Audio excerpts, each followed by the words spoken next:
Yo. Today I'm going to deal with more China eBay. I got an oil cooler for my car I'm going to put in. These things generally run anywhere from, I don't know, $115 to $400 or $500. So of course I got the cheapest stuff I could find that looked like it'd work. And this looks like a good unit. It's a 24 roll. And it's got a box of braided hoses. I don't know if it's going to be long enough or not. And it came with a sandwich plate adapter. It's kind of wrong. The reason why is because there's no thermostat in it.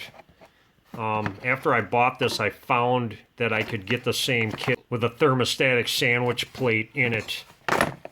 But yeah, too late for that. So I went and bought another one. I ended up buying a separate thermostatically controlled sandwich plate. There's a thermostat in here. These can run anywhere from like $35 to $250 depending on the brand. This is, of course, is a Chinese knockoff. It was about 35 bucks, and it's probably a Mocal knockoff.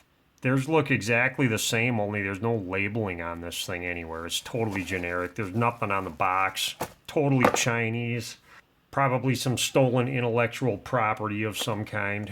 So I got it, and it came with a 3/4 by 16 adapter. This screws down onto where the oil filter is supposed to be, so the oil filter can screw onto this. And it was listed as 20 by 1.5, so I'm like, hey man, what's up with that? You know, you gave me the wrong stuff, I can't use it. So he gave me my money back. I got it for free, but I had this adapter in my oil cooler box, so I got a free part.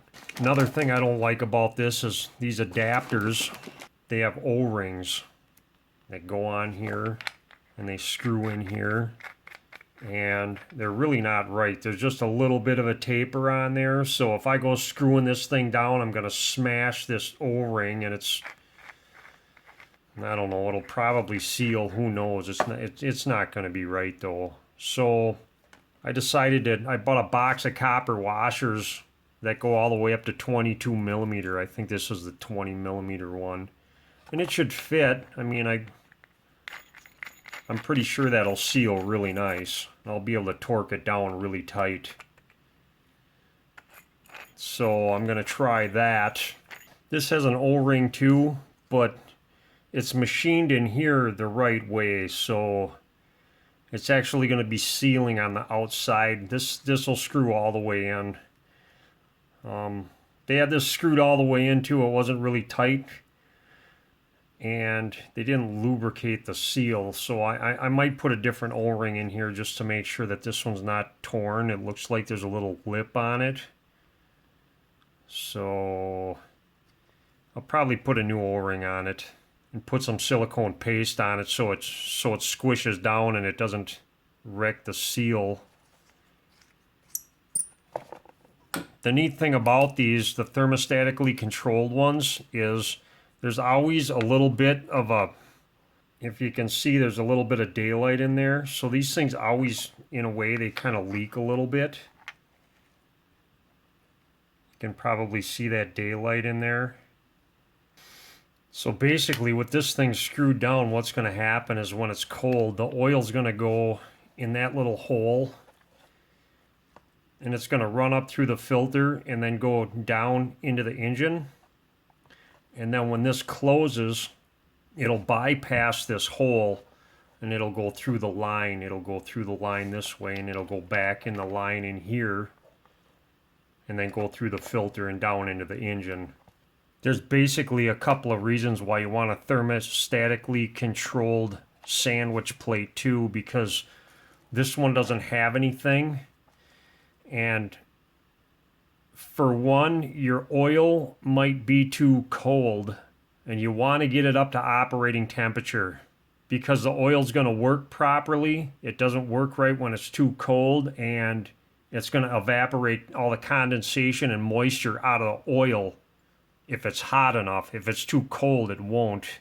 Another problem with these is the fact that when you have a sandwich plate for oil cooler lines in an oil cooler and there's no thermostat in it, there's going to be a period of time where your engine is going to be pumping air while it's running unless you crank it over a bunch before it starts to build up the oil pressure. Now with something like this, it's going to bypass it. So it's not going to be pumping air through here. It's just going to gradually flow through these lines, the air, until it's all pumped out instead of totally running it dry, because it's going to get bypassed. And then when this closes, it's not going to like shock the system by having all of this cold oil in the oil cooler and the lines going into a hot engine, because this cycles just a little bit, just enough to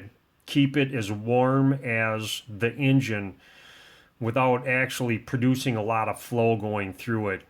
Anytime you run these, even with this thermostat open, if you put your hands on the line, you're going to feel that they're warm, and they get hotter as they run, because it does get a little bit of flow no matter what. It's kind of a fail-safe too, because if this doesn't work right, you're still going to get flow through everything. So I don't know. That's kind of the deal.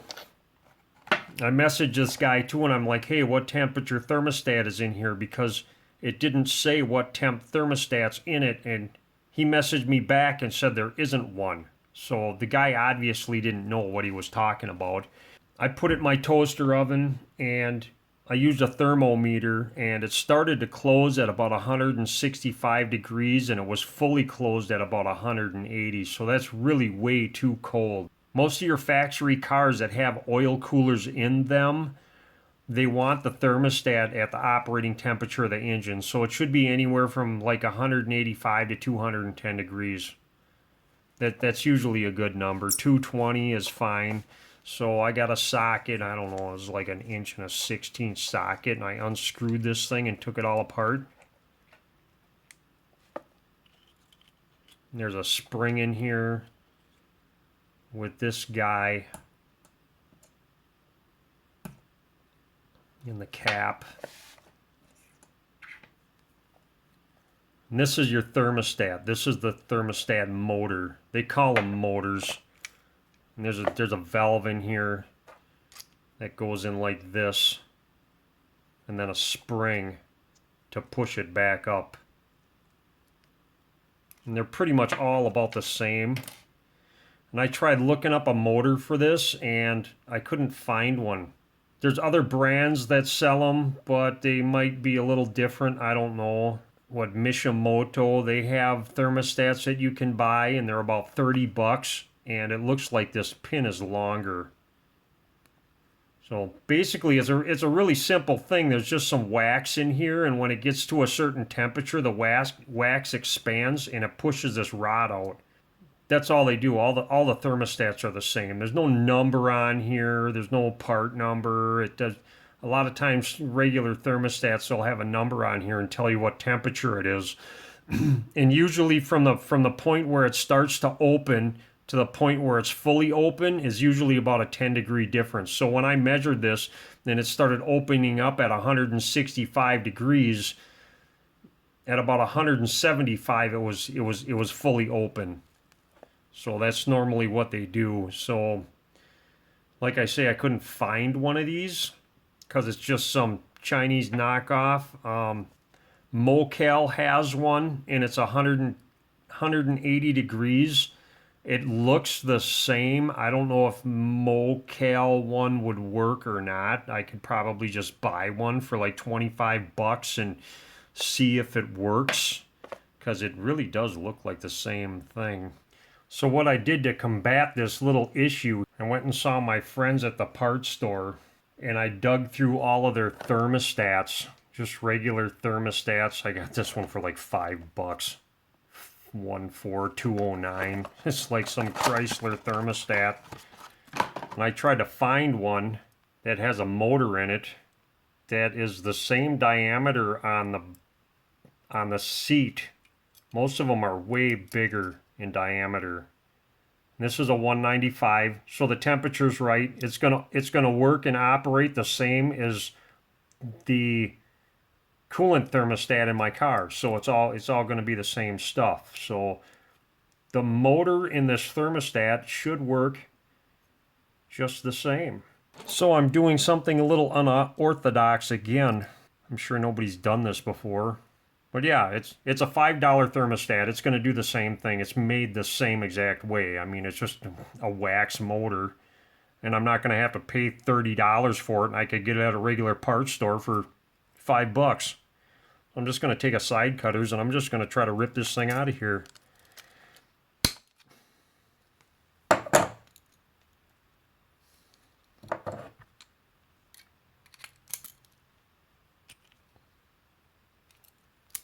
Yeah. The spring went bye-bye. Kind of stuck.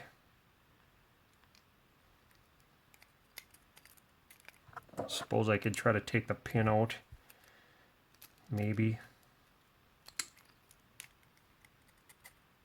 Maybe not. Looks like it's crimped in there somehow. Got a little piece of metal here I'm going to try to take off. Oh, that's on there real good.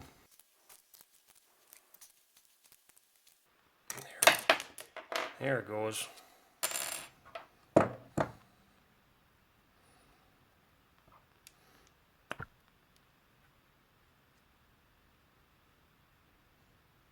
That don't fit. It's about the same but different. I just got to get this little piece of metal out of here, hopefully without breaking anything. And there it is. I got my 195 degree thermostat. I didn't have to mail order it all nice and special. Looks like it's gonna work good enough. It don't fit. What do I do? It's just a little bit wider. I'm gonna have to drill this out a little bit. Looks like I can drill this out quite a bit more. It's still gonna seat real nice. I'm gonna put some black tape around here just so I don't mar it up. I'm just gonna die grind this out until it fits.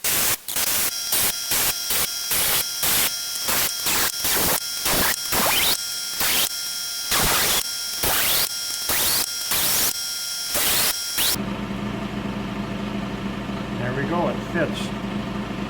I have a deburring tool here. Just going to get the burrs off this thing.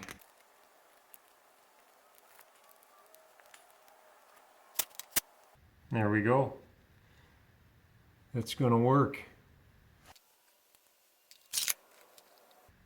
Yep, looks like that one will work. I just got a metric O-ring assortment.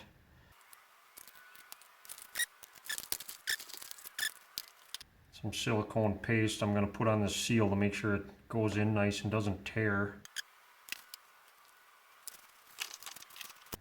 1 1/16.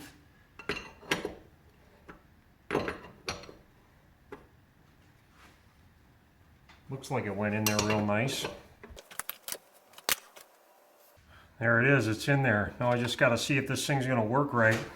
Now I'm just going to put it in my toaster oven and watch that valve. Put it on toast. Make toast. And have a fancy thermometer so I can open this door up every now and again and just check it and see what the temperature is. Right now I'm at 80 degrees. This thing hasn't moved yet, and toast is probably a little too hot. I'll turn it down to like 250. It looks like it's just barely starting to move right now.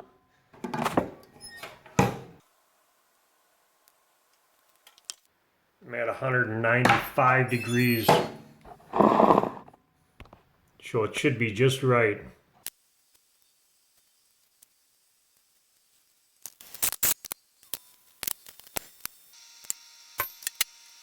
I'm at 210 degrees, which is fine. Thermometer really isn't a good way to test this thing. Shine a little flashlight back here just to see if, yeah, that's seated. There's no daylight coming through there. So this thing's all good. I'm just gonna let it cool down. This thing's reading 180 degrees and it's starting to close 179. It's really inaccurate though using a thermometer. It'd probably be a lot more accurate if I was using boiled water, because there's not a whole lot of area on here to measure with a thermometer, and it's really reflective too, so it might change everything just a little bit.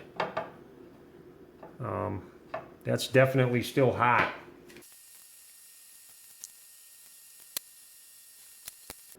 And it's all the way open again. I'm gonna call this good, ow, that's hot. I'm gonna call this good Chinese junk. Okay, bye.